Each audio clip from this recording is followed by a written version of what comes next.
Hello student, I hope you all are clear about our previous topic. So today we start our new topic. First of all we will start animal physiology or human physiology. In human physiology we'll talk about the different body parts and their function of different body parts such as digestive system, excretory system, respiratory system, etc. Today we will talk about digestion and absorption or human digestive system. It is the 11th class as well as 12th class topic. In this topic we will discuss about the human digestive system, its organs, human digestive glands, how do the food digest and absorb after digestion, and how do we get energy. First of all, we'll talk about nutrition. So, what is nutrition?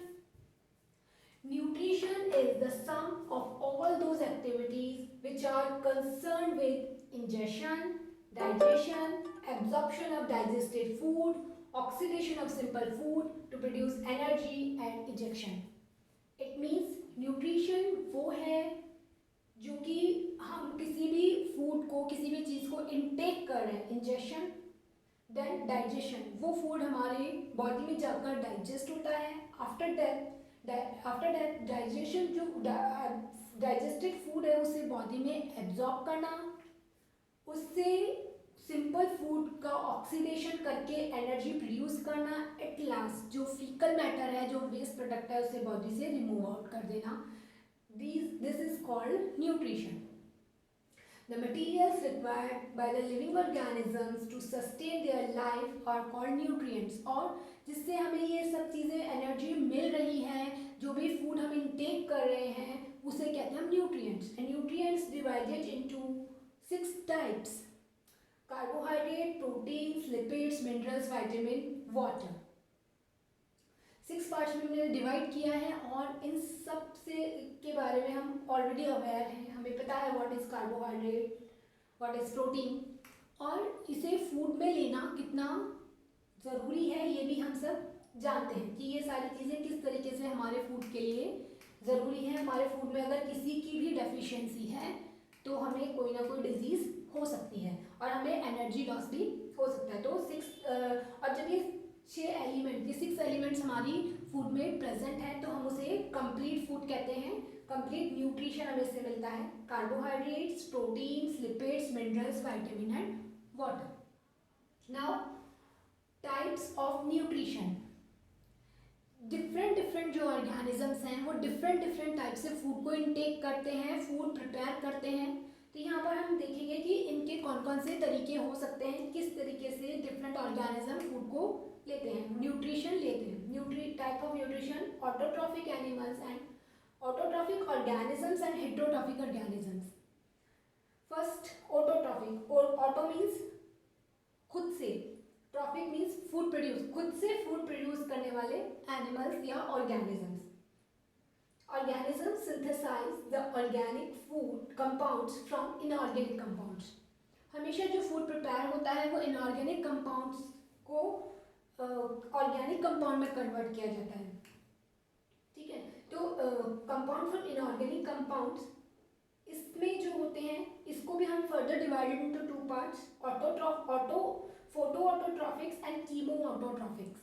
It means photo means light, means sunlight की presence में photosynthesis करके जो organisms अपना food खुद से बनाते हैं, that is called photo autotrophics. Word का मीनिंग समझने की जरूरत है.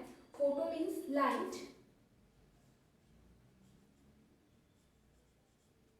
मीन्स जो सनलाइट को यूज करके अपना फूड खुद बना रहे हैं, दैट इज फोटो ऑटोट्रॉफिक. इसमें फोटोसिंथेसिस की प्रोसेस होती है और इसके एग्जाम्पल भी हमें पता है: हायर प्लांट्स, सम एल्गी, यूग्लिना, ये सब जो होते हैं ये सब अपना खाना खुद से बनाते हैं उन्हें कहते हैं photo autotrophic. Then chemo autotrophic organisms. Chemo means chemicals.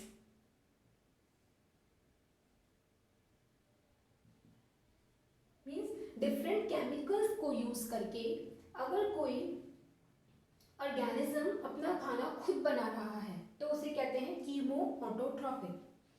In this topic chemo autotrophic में means chemical like sulphur, like nitrogen, like iron, इन सब को यूज करके जो डिफरेंट ऑर्गेनिजम्स हैं, सब बैक्टीरिया, वो सब क्या बनाते हैं, अपना फूड बनाते हैं. यानी उसको इनऑर्गेनिक जो है जैसे H2S गैस है उसको कन्वर्ट कर रहे हैं C6H12O6 में. तो these are called chemo autotrophic. जो अपना खाना केमिकल की हेल्प से बना रहे हैं, these are called chemo autotrophic. And photo autotrophic जो सनलाइट को यूज करके फोटोसिंथेसिस करके अपना फूड बनाते हैं. तो these two types of called autotrophic organism जो अपना खाना खुद बना रहे हैं. Now heterotrophic organisms, they take readymade food from other plants and animals. अब आप किसी भी दूसरे प्लांट्स या एनिमल से अपना फूड लेना, खुद से नहीं बनाना है, दूसरे प्लांट्स और एनिमल से खाना जो ले रहे हैं उन्हें हम कहते हैं heterotrophic. Heterotrophs further divided into 4 parts: holozoic nutrition, saprophytic nutrition, osmotrophic nutrition and parasitic nutrition. Holozoic nutrition means that includes herbivorous. Herbivorous means जो हर्ब्स होती हैं उनको food as a food use करना. जैसे कि रैबिट्स हैं, जैसे कि गोट्स वगैरह होती हैं, वो लोग क्या करती हैं, हर्ब्स को फूड के फॉर्म में इनटेक कर रही हैं, तो वो होलोजोइक न्यूट्रिशन. इसके अलावा कॉर्निवोरस जैसे लायन है, जैसे टाइगर है. कॉर्निवोरस मीन्स जो कि किसी दूसरे एनिमल को मार के खाने वाले होते हैं, वो कार्निवोरस. तो होलोजोइक न्यूट्रिशन मीन्स अपने फूड के लिए किसी और पे डिपेंडेंट हो, चाहे प्लांट हो चाहे एनिमल्स हो, किसी और दूसरे पे डिपेंडेंट होते हैं, वो होते हैं हेट्रोट्रॉफिक. तो holozoic nutrition means herbivorous, carnivorous, जो हर्ब से डिपेंडेंट हैं, जो किसी दूसरे को मारकर ही खाते हैं. अब जैसे टाइगर, लायन है, ये सब हर्ब्स नहीं खाते हैं. बट एक और फॉर्म होती है ओमनिवोरस.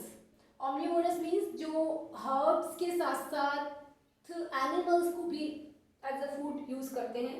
लाइक ह्यूमन, जो ह्यूमन होते हैं वो एनिमल्स को भी खा सकते हैं और हर्ब्स भी खाते हैं. तो ओमनिवोरस. कैप्रोफेगस. कैप्रोफेगस मीन्स जो अपने ही फीकल मैटर को फिर से खाते हैं, जिससे कि उन्हें फिर से न्यूट्रिशन मिलता है. तो ये सब जो टाइप होता है that is holozoic nutrition. Now saprophytic nutrition. Most of the fungi show saprophytic nutrition. Saprophytic nutrition means जो डेड मटेरियल है, जो डेड पार्टिकल्स ऑफ प्लांट्स और एनिमल्स, कोई भी डेड पार्टिकल्स है प्लांट्स और एनिमल्स के, उससे अगर कोई न्यूट्रिशन ले रहा है दैट इज सैप्रोफाइटिक न्यूट्रिशन. अब इसमें भी अपना खाना खुद से नहीं बनाया, इसकी जैसे किसी दूसरे से ही लिया है, तो that is saprophytic. Third one is osmotrophic nutrition. Osmotrophic nutrition means जो डाइजेस्टेड, ऑलरेडी डाइजेस्टेड फूड है उसको एब्जॉर्ब करके अपना न्यूट्रिशन लेना. Like Taenia, sodium, like liver fluke, ये सब हमारी बॉडी के अंदर होते हैं, इंटेस्टाइन में होंगे या लिवर में होंगे. वहाँ से जो ऑलरेडी डाइजेस्टेड फूड है उसे डायरेक्टली ऑस्मोसिस के थ्रू सक कर लेते हैं, एब्जॉर्ब कर लेते हैं, और एब्जॉर्ब करके खुद अपने लिए एनर्जी ले लेते हैं, खुद अपने लिए न्यूट्रिशन ले लेते हैं. बट ये हमें हार्मफुल होते हैं. एनिमल्स में भी प्रेजेंट होते हैं different. Last one is parasitic nutrition. Parasitic nutrition means totally dependent on other organisms, चाहे वो एक्सोपैरासाइट हो चाहे एंडोपैरासाइट हो. दोनों तरह की कंडीशन हो सकती है, एक्सोपैरासाइट एंड एंडोपैरासाइट. एंडोपैरासाइट मीन्स जो बॉडी के अंदर पैरासाइट हो, और एक्सो मीन्स बॉडी के बाहर. कुछ प्लांट्स भी होते हैं जैसे कस्कुटा होती है. कस्कुटा जो होती है वो किसी दूसरे प्लांट के ऊपर लिपट जाएगी और उससे सारा न्यूट्रिशन लेती जाती है. एट लास्ट वो जो मदर प्लांट है, जो वो वाला प्लांट एट लास्ट क्या होता है, सूख जाता है, पूरा ड्राई हो जाता है, क्योंकि उसका सारा न्यूट्रिशन वो जो कस्कुटा प्लांट होता है वो ले लेते हैं। ऐसे ही ह्यूमन में भी एक्सोपैरासाइट, एनिमल्स में भी एक्सोपैरासाइट्स होते हैं, एंडोपैरासाइट्स होते हैं, बॉडी के अंदर भी प्रेजेंट होते हैं। कुछ पैरासाइट्स, मोस्टली पैरासाइट जो होते हैं डिजीज कॉज करते हैं, लाइक मलेरिया का जो पैरासाइट है प्लाज्मोडियम, बॉडी में जाके मलेरिया कॉज करता है। तो इस तरीके से जो पैरासाइट होते हैं ये पूरी तरीके से जो इसकी मदर बॉडी होती है, जो इसका मेन बॉडी होती है, उससे पूरी तरीके से न्यूट्रिशन लेते हैं और उन्हें हम पहुंचाते हैं। तो ये 4 टाइप्स के होते हैं, होलोजाइक, सेप्रोफाइटिक, ऑस्मोट्रॉफिक एंड पैरासाइटिक। ये है heterotrophic nutrition. Now next topic is process of nutrition. Nutrition के लिए कौन कौन से स्टेप्स होते हैं? It involves 5 steps. First one is ingestion. Ingestion means food को इनटेक करना। अब कोई भी फूड है जो हम खा रहे हैं, हमारी बॉडी के अंदर लेके जा रहे हैं, दैट इज इंजेशन, यानी intaking of food. Now food digestion means breaking of complex food components into simple soluble components, means जो भी large particles हैं उन्हें different enzymes की presence में, different chemicals की presence में, mechanical और chemical दोनों तरीके से, किसी भी तरीके से उन्हें small food, simple food particles में convert करना। एंड जो सिंपल पार्टिकल्स हैं वो सोल्यूबल हो, सोल्यूबल हो मीन्स वाटर में सोल्यूबल हो या किसी और भी केमिकल में सोल्यूबल हो और उसे इजीली एब्जॉर्ब किया जा सके। तो breaking off complex food components into simple soluble components, उसे कहते हैं हम डाइजेशन। नाउ डाइजेस्टेड फूड जो होता है उसे स्मॉल इंटेस्टाइन के थ्रू एब्जॉर्ब करके ब्लड एंड लिम्फ में पहुंचाना, absorption. Passing of digested food through the small intestine into the blood, small intestine के थ्रू ब्लड में पहुंचाना और ब्लड के थ्रू हमारी पूरी बॉडी में सर्कुलेट करता है, तो that is absorption. Now assimilation, use of simple food components for energy. जो डाइजेस्टेड एब्जॉर्ब फूड है वो हमारी पूरी बॉडी में मूव करेगा थ्रू ब्लड, ब्लड के थ्रू हमारी पूरी बॉडी में सर्कुलेट करता है एंड उसी से हम एनर्जी लें। एसिमिलेशन मीन्स उसको पूरी तरीके से यूज करें, उसको ऑक्सीडाइज करें ऑक्सीजन की प्रेजेंस में। आफ्टर दैट उससे जो एनर्जी मिलती है उसे हम हमारी बॉडी के दूसरे फंक्शनिंग के लिए यूज करें। Ejection, elimination of undigested food as faeces. अब जो काम की चीज़ थी, जो फूड डाइजेस्ट हुआ, एब्जॉर्ब हुआ, जो काम का था वो तो हमने एनर्जी के लिए लिया। इसके बाद भी कुछ ऐसा मटेरियल हमारी बॉडी में बचता है, उस फूड के अंदर बचता है जो हमारी बॉडी के लिए काम का नहीं होता, तो इसको हम एज अ फीकल मैटर हमारी बॉडी से रिमूव आउट करते हैं, दैट इज कॉल्ड इजेक्शन। यानी बॉडी से उस फूड को रिमूव आउट कर देना, दैट इज इजेक्शन। तो ये सिंपल प्रोसेस है, ये हम डेली यूज में हम खुद भी सोचेंगे तो हम ऐसा ही करते हैं कि हम फूड इंजेक्ट करते हैं। इजेक्शन, आफ्टर इजेक्शन वो फूड हमारा डाइजेस्ट होता है, डाइजेस्ट होने के बाद एब्जॉर्ब होता है, उसके बाद हमें उससे एनर्जी मिलती है। फिर उसके बाद वो एनर्जी मिलती है, एसिमिलेट होता है, पूरी तरीके से यूज होता है, और जो अनडाइजेस्टेड है, जो वेस्ट मटेरियल है, वो हम बॉडी से रिमूव आउट कर देते हैं, इजेक्ट कर देते हैं। तो process of nutrition. Now next topic is digestion. Digestion exactly है क्या? ये तो हमने पूरा न्यूट्रिशन के लिए देखा कि न्यूट्रिशन क्या है, what is nutrition, what are nutrients, ठीक है, व्हाट टाइप्स ऑफ न्यूट्रिशन, कैसे डिफरेंट ऑर्गेनिज्म न्यूट्रिशन लेते हैं, प्रोसेस क्या है, उसके स्टेप्स क्या हैं। अब देखते हैं मेन टॉपिक इज डाइजेशन, कि कैसे डाइजेस्ट हो रहा है हमारा फूड, उसके लिए कौन कौन से डिफरेंट टेक्निक्स हैं, केमिकल्स हैं, ऑर्गन्स हैं, वो यूज होते हैं, वो इस टॉपिक में हम डिटेल में करेंगे।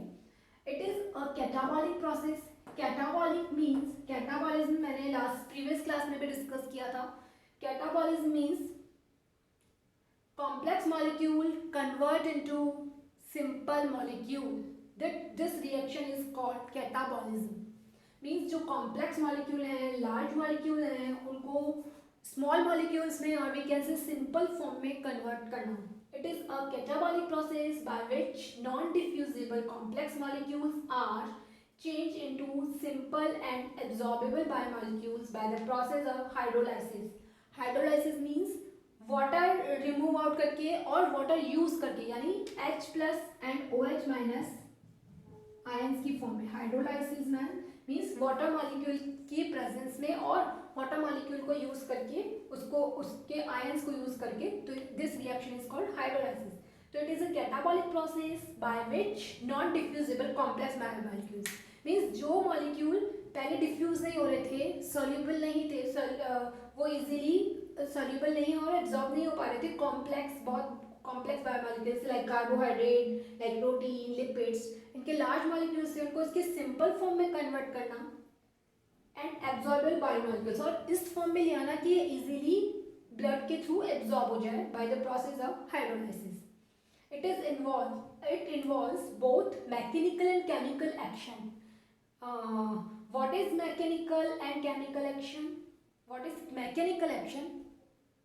Mechanical action means हम किसी भी फूड को च्विंग करके अपने टीथ की हेल्प से उसे छोटे छोटे पार्ट्स में तोड़ रहे हैं, that is mechanical process. Okay, and chemical action means हमारे स्टमक और इंटेस्टाइन में जाकर जब डिफरेंट टाइप्स के एंजाइम्स उस फूड पर रिएक्ट करते हैं, दैट इज केमिकल एक्शन। दोनों चीज़ें याद रखना, डाइजेशन में दो प्रोसेस इंपॉर्टेंट हैं, mechanical and chemical actions. Mechanical action means उन्हें किसी भी मशीन के थ्रू, तो मशीन हमारे टीथ हैं, टीथ के थ्रू उनको च्विंग करना, अच्छे से पूरा कन्वर्ट करना एक फाइन पेस्ट लाइक प्रोडक्ट में। देन केमिकल, डिफरेंट टाइप के केमिकल्स जो हमारे बॉडी में जाकर, हमारे स्टमक में जाकर उस पर रिएक्ट करते हैं, that is called chemical action. Now types of digestion, intracellular digestion and intercellular digestion. देखो, intercellular digestion means digestion occurs inside a food vacuole in the cell means digestion ये मोस्टली उन animals में होता है, उन organisms में होता है जो कि यूनिसेल्युलर होते हैं और मल्टीसेल्युलर भी हैं, बट उनमें कोई ऑर्गन नहीं बने। हमने लास्ट प्रीवियस क्लास में डिस्कस किया था कि जो एनिमल्स होते हैं यूकैरियोटिक एनिमल्स, उनमें सेल्युलर मल्टीसेल्युलर हो सकते हैं, मल्टीसेल्युलर के साथ साथ टिश्यू ऑर्गन और ऑर्गन सिस्टम था उसमें। तो जो सेल्यूलर लेवल पर थे उनमें सेल जो होती है वो डाइजेशन का फंक्शन शो करती है, that is intracellular digestion. Inside a food vacuole in the cell, cell के अंदर होता है, लाइक अमीबा, लाइक स्मॉल, जो बहुत छोटे जो एनिमल्स हैं लाइक स्पॉन्ज वगैरह जिनमें मल्टीसेल्यूलर होते हैं, और उनमें जो डाइजेशन होता है इंट्रासेल्यूलर होता है। But in intercellular digestion, digestion occurs in the alimentary canal and outside the cell. Like human, हमारी बॉडी में पूरा एक डाइजेशन ऑर्गन सिस्टम बना हुआ है, डाइजेशन ऑर्गन सिस्टम, पूरा सिस्टम बना हुआ है जिसमें डिफरेंट डिफरेंट पार्ट्स हैं, डिफरेंट डिफरेंट पार्ट्स में डाइजेशन की प्रोसेस हो रही है। तो एक अलग पर्टिकुलर सेल नहीं है, और वो बहुत सारी सेल्स मिलके tissue, then organ and at last organ system में कन्वर्ट हो चुके हैं, तो उसे हम कहते हैं इंटरसेल्युलर डाइजेशन, जिसमें पूरा का पूरा एक सिस्टम बना हुआ होता है आउटसाइड द सेल, सेल के अलावा जो चीज़ बनी हुई है उसके अंदर डाइजेशन के प्रोसेस हो रहा है।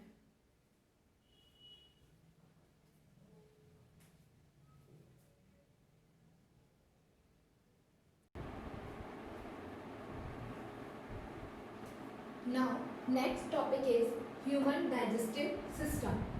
Human digestive system consists of two parts. First is alimentary canal and second is digestive glands. Alimentary canal, it is 8 to 10 meter long and complete. Complete means it has two openings. First is mouth and last is anus. It means ये mouth से start होती है and anus तक जाकर खत्म होती है, तो it is called complete alimentary canal. Alimentary canal further divided into following parts. First is mouth, next buccal cavity, pharynx, next oesophagus, stomach and small intestine. Small intestine further divided into duodenum, jejunum and ileum, and last one is large intestine, cecum, colon and rectum. So there are seven parts of alimentary canal. 1, 2, 3, 4, 5, 6, 7. 7 parts में हमने alimentary canal को divide किया हुआ है। इनकी further study करेंगे सबकी detail में with diagram. Next, digestive gland, ये जो होती है main alimentary canal है, और digestive gland इसकी help करती है। These are also called accessory glands, means इनसे जो secretions होते हैं वो food को digest होने में help करते हैं। तो first is salivary glands. Salivary glands further divided into parotid glands, submaxillary glands, and sublingual glands. In human, 3 types of salivary glands are present. Second is liver, and third is pancreas. Now this is human digestive system और हम इसको detail में with diagram study करेंगे, but I think आज के लिए इतना काफ़ी है. Thank you class.